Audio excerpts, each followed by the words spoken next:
Amen. This morning I drove back from St. Nersa's Seminary in order to celebrate today's Badarak here at Holy Resurrection, as I have been at the seminary since Thursday actually in order to direct its annual Deacons Training Program. This is a program that played a pivotal role in my own faith formation and vocational development. From when I first started attending as a participant at the age of 13. And so yes, 10 days of intensive study on its own does indeed give the program's participants a jumpstart to learning. Learning the rituals, learning the chants, and other skill sets that are needed to serve as deacons. But much more than this, looking back at my days as a participant in this program, I more so remember the inspiring lectures, the moving chapel services, and building lifelong friendships with faithful Orthodox Christians from across the country. In my role directing this conference, it has been constantly on the forefront of my mind to help to facilitate a similar experience that I had for our participants. In other words, how do we turn the practical movement of singing a litany and swinging a purvar and chanting the gospel from being merely moments of developing a new skill set for its utility in the life of their parish into opportunities of encounter with the Lord? Because indeed, singing that litany or swinging that purvar or even chanting the Holy Gospel is of no benefit if it has no connection to the one we're serving and the one who we hope to commune with through the process. To be blunt, quite often in our haste to train altar servers, the temptation can be to simply go through the motions, to teach them the movements, to make sure that they're singing in tune and pronouncing the words properly, with little or no concern for the prayerfulness of their service. Because from the outside, a faithless and a faithful service may be indistinguishable to those in the congregation. However, such service is not only useless to the one performing it, but could actually be drawing them further away from the Lord in the process. The distinction that I'm making here is the difference between religiosity and true religion.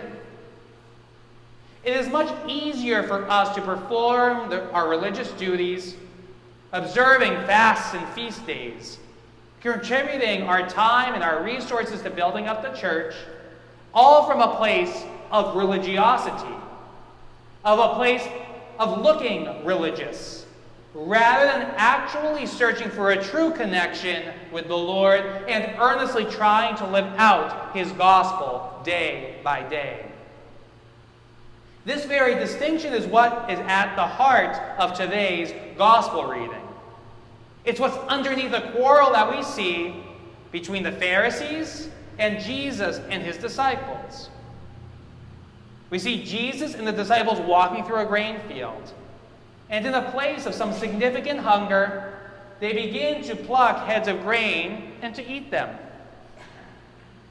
The problem was this all took place on a Saturday, which was the day of Jewish Sabbath. And the principle behind keeping the Sabbath day holy that we hear about in the Ten Commandments was to have at least one day in the week that was dedicated to being with the Lord in prayer and in communion with others. This would mean putting your work down for the day and going to synagogue and spending time with your family. However, by Jesus' day, this deeper principle behind the Sabbath had been overlooked. And the teachers of his day had extrapolated this good principle of not working on the Sabbath and taking time for these important tasks. They took it to a completely absurd level. you might see this well-intentioned, but dare I say, misguided approach today among some groups of Orthodox Jews. You can see this in a couple of ways. Sometimes you might see that they install motion-censored lights so that they won't need to flick the light switch, because that would be a form of work. Or even installing automatic elevators that stop at every level so that they won't need to do the work of pressing the button. This obviously was not the intention of the Lord's commandment to keep the Sabbath day holy. And so this same sort of absurd legalism of treating any marginal exertion of effort as if you were breaking the Sabbath rule, and again, that Sabbath rule is simply to take the day off from work, true labor, in order to spend time in worship and with family. This same level of absurdity was revealed in the criticism that was launched by the Pharisees against Jesus and his disciples for simply plucking heads of grain on the Sabbath in order to eat. The Pharisees flat out say, "Look at your disciples and what they're doing. It's not lawful to be doing this on the Sabbath." The condemnation was so severe, it was almost as if they had committed grand larceny or murder. And Christ responds with words of condemnation against them. And he does so by quoting the words of the prophet Hosea, who says, from the perspective of the words of God, he says, "I desire mercy and not sacrifice." Essentially what we hear God sharing through the prophet Hosea is God's desire for a heart of compassion and of care for others, of love of the Lord and love of neighbor, not simply the trappings of religion, of following some set of arbitrary formalities.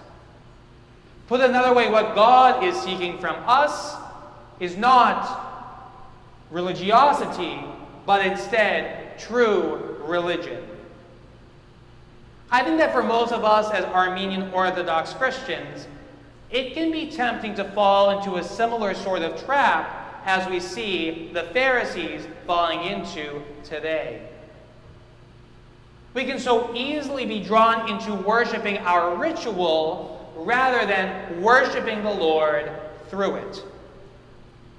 The Lord is calling us each day to move closer to Him, to search out His presence, to get to know Him, to experience His love, and to share that love with others.